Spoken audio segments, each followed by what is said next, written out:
Dan reaches for the guards button, but in the blink of an eye, the rifle slams against the pavement with a thunderous boom. The crowd gasps, cameras roll, but what happened next became his worst nightmare. London, early evening. The air is thick with damp freshness, the streets shimmering under the glow of streetlights, and the square in front of Buckingham Palace is packed with tourists. Some are eagerly snapping photos of the guards. Others are recording videos to capture the monumental beauty of the place, while some simply take in the architecture, savoring the moment. The entire scene looks like a typical day at the royal residence, until he shows up. Dan. A big, scruffy-looking man in his mid-40s, face flushed from alcohol, heavy steps, and a cocky smirk. He looks like he's been bar-hopping for hours, downing pints of strong English ale, but his confidence remains unshaken. A cap with an eagle emblem sits on his head, and in his hand he clutches a can of beer, bringing it to his lips every few seconds. "Hey guys, look! These guards don't even move! I swear they're robots!" he yells, his voice breaking into a drunken chuckle. People turn their heads. Some watch with curiosity, others with irritation. A few are already pulling out their phones, sensing trouble in the air. Behind Dan stand his two drinking buddies, just as loud and just as tipsy. Matt and Tom. Neither looks any better, faces flushed, movements exaggerated, their laughter louder than the rest of the crowd combined. They exchange glances, nudging each other with their elbows, grinning as they egg him on. "Look at him, Dan! The guy doesn't even blink!" Matt laughs. "They're probably not even real.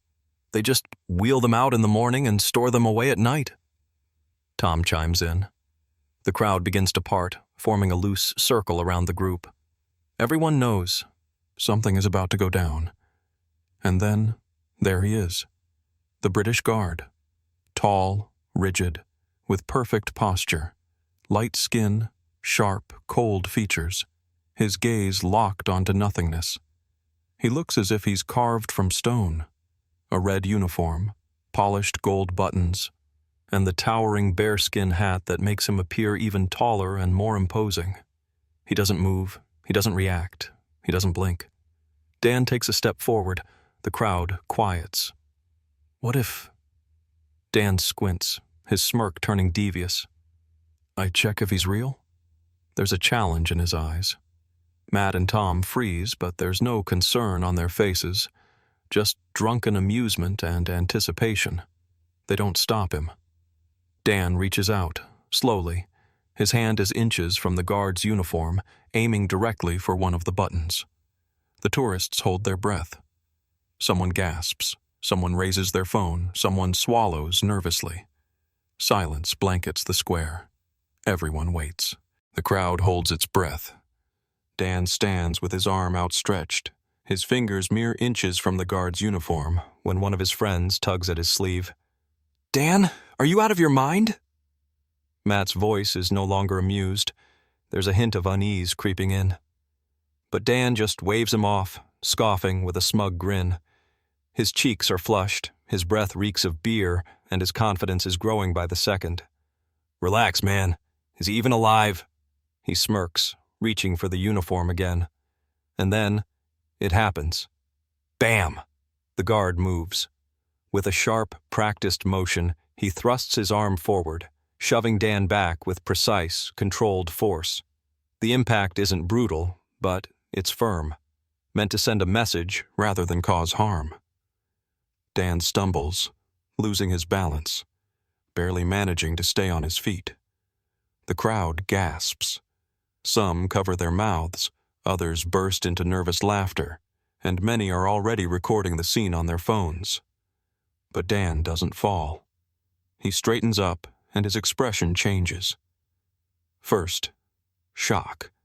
Then, rage. His face turns crimson, his eyes widen, his breath quickens, and his lips tremble with anger. "Are you insane? That's assault! I'm American, I have rights!" he yells, waving his arms wildly, his voice rising with wounded pride. His friends stay silent. Even the drunken Matt doesn't know how to react. The crowd starts murmuring. "Did you see that?" Well, to be fair, he kinda had it coming. Oh my God, did he really think the guard would just stand there? There's no sympathy for Dan. No one is on his side. Everyone knows the rule. You don't touch the guards. He broke it, and he got what was coming. The guard is still, like a statue. But now, there's a tension in his stance. His face remains blank, but the space between him and Dan feels charged. Dan clenches his fists. The veins in his neck bulge. His fingers tremble. "You have no right to touch me. You hear me?" The crowd gasps. The guard, who had been standing completely still like a statue, suddenly takes a step forward. A single movement, precise, powerful, and intimidating, shifts the weight of his massive frame, forcing Dan to instinctively recoil. Hey, buddy, take it easy." Dan's voice no longer carries the same confidence. There's a slight tremor in it, but he's still trying to save face. The crowd holds its breath.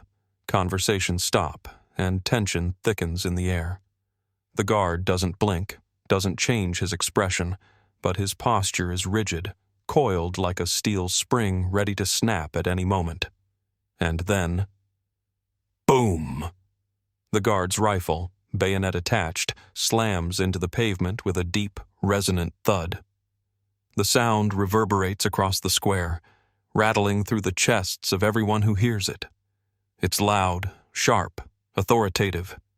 It doesn't just startle, it commands attention, striking fear into the bones. Dan jumps back. His eyes widen, his mouth gapes in a silent exhale. In that moment, he's not just scared, he's stunned. Panic flashes across his face. He doesn't know what to do next. "Are you insane? That's a threat!" His voice cracks, coming out louder than he intended. The crowd doesn't sympathize. Dan looks around, his gaze darting across the faces in the crowd. He's searching for support, hoping to see someone outraged, someone who will take his side. But the crowd is smiling.